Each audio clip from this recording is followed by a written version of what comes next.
TheJbeans.net. While the cruise industry is on pause due to COVID-19, our regular channel is also on pause.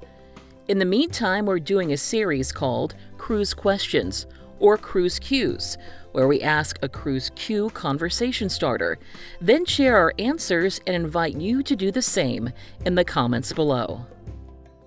This week's Cruise Q is, what is the best on-your-own port experience you ever had?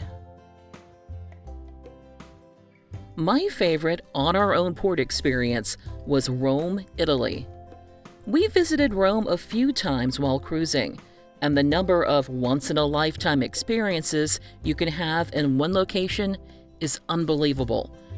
We visited the Vatican, the Roman Forum, the Colosseum, the ruins at Ostia Antica, breathtaking churches, and so much more by walking to the train station near the port and using public transportation for significantly less money than the cruise line excursions.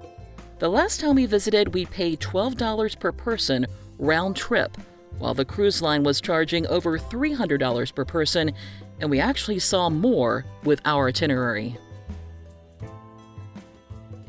The on-our-own experience that I probably talk about the most is when Mommy Bean and I took the train from the port of Livorno, Italy, to the walled city of Lucca.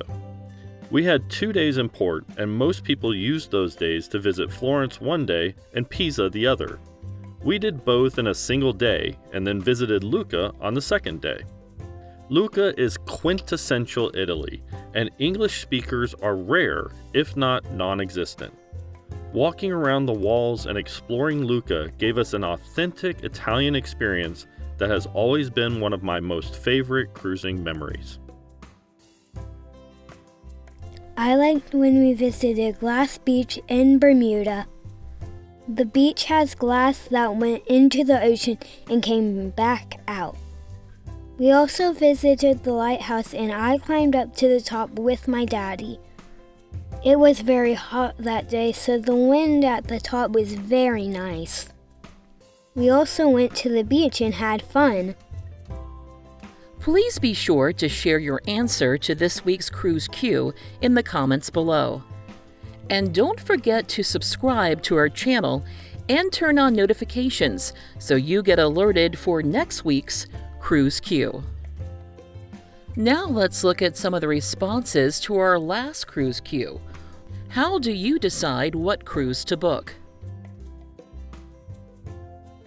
Katie Mae Travels commented, "We pick our cruises based on cost, length of cruise, and itinerary.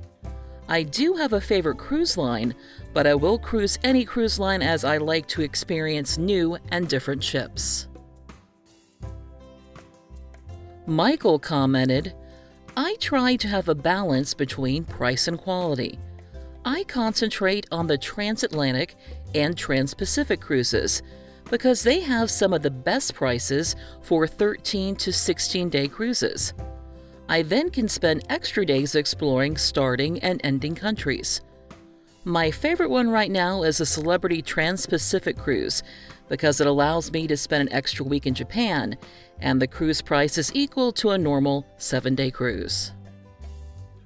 Thank you to everyone who shared a comment. If we didn't highlight your comment this week, please continue sharing because we might highlight you next week.